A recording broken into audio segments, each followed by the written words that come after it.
নায়েব মশাই, আমার কথাটা আপনি ভেবে দেখেছেন? হ্যাঁ, কিন্তু আমার কিছু করার নেই। নায়েব মশাই, এই তাহলে আপনার শেষ কথা? হ্যাঁ, রানীমার হুকুম ছাড়া সিন্ধুকে চাবি আমি কাউকে দিতে পারবো না। আর আমার হুকুম আপনি ভুলে যাবেন না, আপনি আমার অধীনস্থ কর্মচারী। তোমার নয়, রানীমার।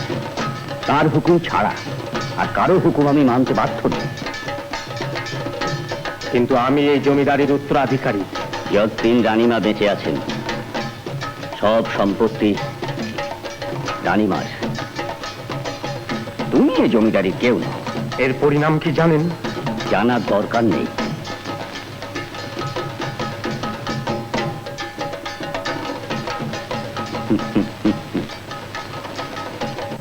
ঘরে যাও প্রাণবল্লভ, ঘরে যাও, মাথা গরম করো না।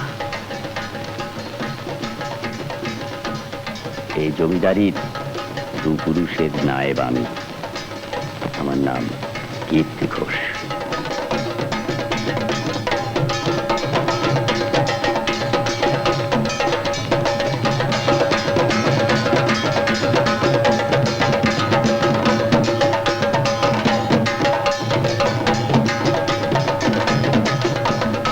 দাদু ভাই, আমার ছোনা কিন্তু আমি এখন পুজোর কাজ করছি। গতবার কুম্ভ মেলা থেকে আচ্ছা পাগলকে দূরবীন এনে দিয়েছিলাম, জানেন রাত্রে শোবার সময়ও গলা থেকে ওটা খোলে না।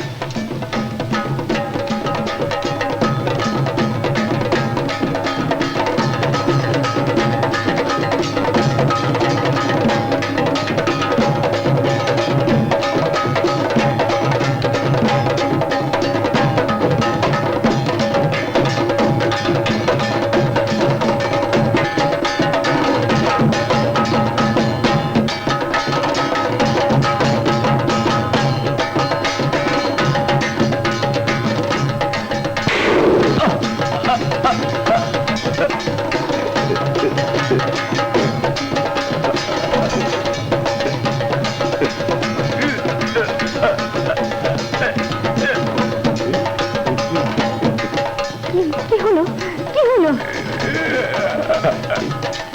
কি খুন? দেবী পুজোয় শত্রু বলি দেয়াই নিয়ম। তোমার দাদা শ্বশুর মানে আমার কর্তা খুন না করলে সম্পত্তি পেতেন না। সেই ঘটনার পর আমার শাশুড়ি যোগিনী সাজলেন, প্রদীপ জ্বালিয়ে একলা বসে থাকতেন, কারোর সঙ্গে কথা বলতেন না।